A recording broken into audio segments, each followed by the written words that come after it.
All right, a little more of that jazz before we close out the album and move on. Here on PLD Projects Presents Crown Jewels.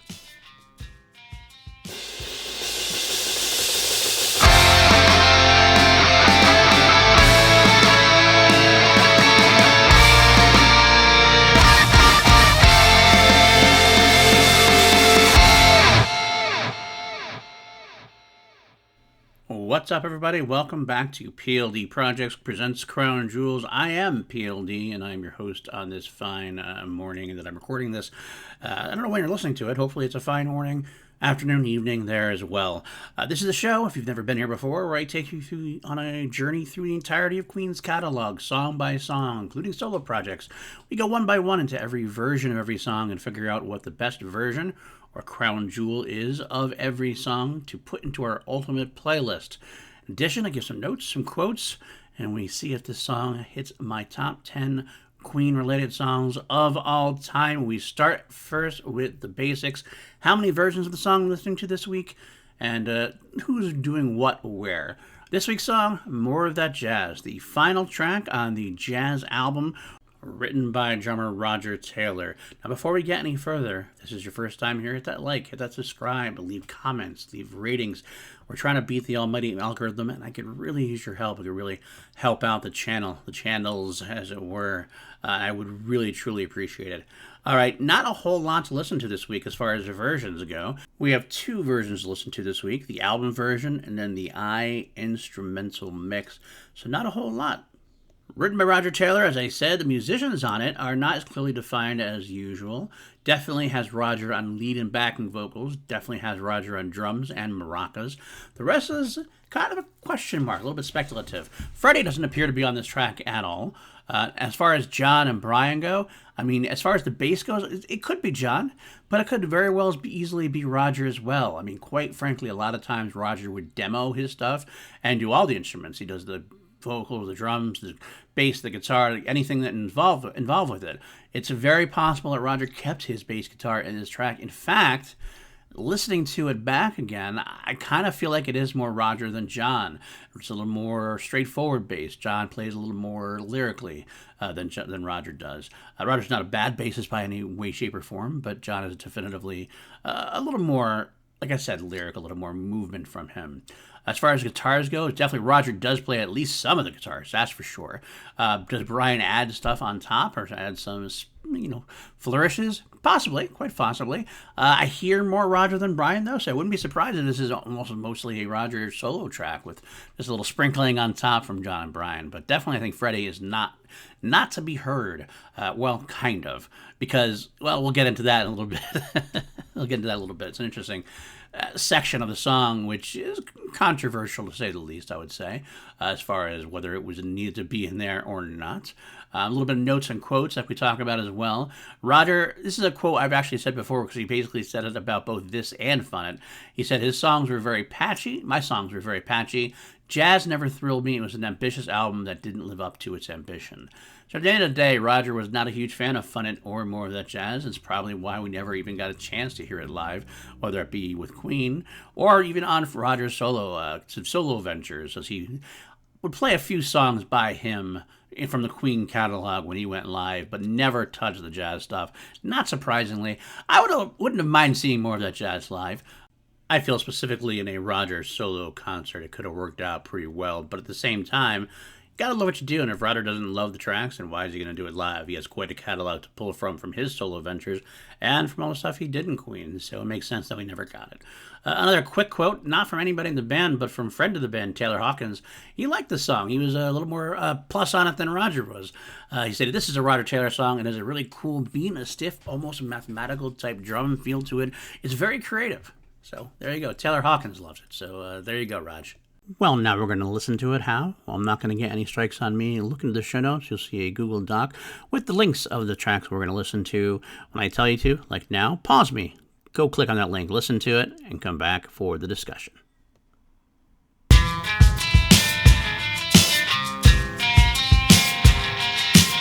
And welcome back. I love the beginning of that track. The nice little shuffle beat to it. The boom, boom, boom, boom.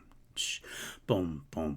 It's a great way to begin a track, and it gets us slowly into the mood. It feels like a slow burn kind of shuffle. It's really kind of get this like little dirty guitar riff it starts playing. More the longer the song goes, the more dirty it kind of feels, kind of grimy, gritty. It's a very Roger solo track. I gotta say, this is actually a very big precursor to a lot of the stuff Roger would play on Finding Space and things of that nature. I do love Roger's vocals in this. His backing vocals specifically have this kind of tenseness to them, this kind of like warbliness to them, purposefully done. While he gets to wail off in his lead vocal. Love when he gets the chance to get his voice going. That more bit really rocks it out there. His vocal actually gets a lot of rhythmic to it. Sometimes kind of goes along with that shuffle beat, boom, boom, boom, boom. When he goes really through it. The track doesn't do a whole lot as far as movement.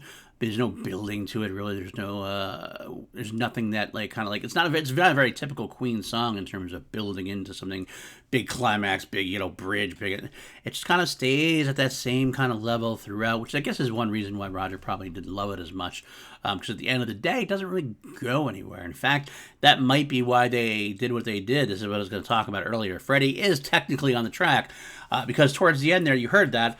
They have a medley of jazz tracks thrown in at the end. There's really snippets of, Fat Bottom Girls, Bicycle Race, Fun It, all these different bits and pieces that we had just heard throughout the rest of the album before it transitions back into the end of the song. I almost feel like that was the attempt to have a kind of a movement in the song, to have it go somewhere. A lot of fans honestly don't like it. A lot of fans don't like it. In fact, I know some certain fans who have done like recreations of stuff have actually created a version of the song, editing that out to make it a much like more complete on its own, standing on its own track, instead of going, oh, remember these songs? And quite frankly, I have to admit, as much as I would defend Roger's tracks a little bit, I don't love them either compared to the rest of the album. So if you're going to be in the middle of a track, why do you want to remind us of honestly, better tracks that are played earlier on as part of your song? So it's kind of got a weird. It just comes out of nowhere. It's the juxtaposition. It's like it kind of what the hell is that? What the hell is that really? Now, having said that, I don't think it's as bad as some people say. A lot of people just absolutely hate it. To me, I kind of go, okay, perk up, sing a little bit of it, kind of interesting hearing it, and then you go back to the song. But at the end of the day, if I had to choose it being there and not being there, I'd probably choose it not being there. In fact, I would actually almost want to take one of the fan edits and put that as my crown jewel. But that's breaking my own guidelines. I've stayed away from fan release versions or fan remixes of it, of which there are plenty of really good versions. In fact, that might be something I dive into after I'm done here with Crown Jewels, with all the ideas I have. That's an idea to go through some of the fan mixes that are out there, because some of them are really good. I've done some myself. They're on this very channel. I wouldn't say they're great, though, because I'm not a very good, not technically I'm an idea guy, but I don't know how to really make it sound the way I want to make it. And it's sloppy, and it is what it is. They're still kind of fun to listen to for me anyway. And I threw it out there because, screw it, why not, But overall, it's a good, fun song at the end of the day, but it's kind of a forgettable song, not going to lie.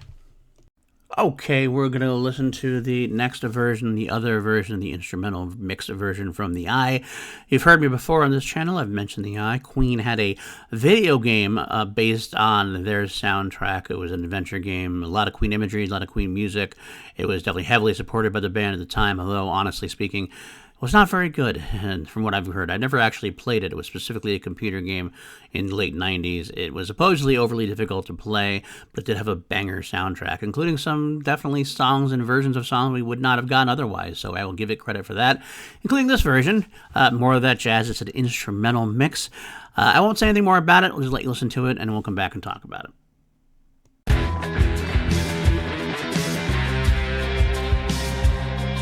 And there you have it. That is The Eye instrumental mix. Not a whole lot different at all, honestly. It just takes out the first drum beats there. Obviously, all the vocals are taken out, and the ending medley has been taken out, so that's a plus for it, I guess. But honestly speaking, this is not something I'm going to listen to very often, because this is not one of the more complex Queen tracks. This is not, like I mentioned before, there's no build, there's no shifting around, it's pretty straightforward. So, to be honest, taking out Roger's wailing vocals and some of the backing vocals and everything else just hurts the song rather than lets you listen to stuff that's buried, because there's not much buried underneath. It's pretty straightforward. So, So with that ringing endorsement, I think it's pretty clear which is my crown jewel, which is the version I'm going to put into my ultimate playlist. I'm going to listen to more of that jazz. I'm going to listen to the one with Rogers singing because that makes it a lot more interesting than the somewhat boring instrumental version. So there you go, crown jewel this week, the album version of No More of That Jazz. Now, a little more interesting, perhaps, is I'm going to rate this track on a scale of 1 to 11 because we always turn things up to 11 here on PLD Projects. Where does More of That Jazz fall for me? I'm going to give it a 6. It's a midway point for the most part. I might be being a little generous with it because I do like Rogers' high vocal parts at that point. I did rate it a little bit above Fun It, so there is that. But overall, I kind of agree with Rogers. It's not his best work. I don't think it's as bad as he thinks it is, but I've definitely heard some better Roger Taylor tracks for sure. So there you go.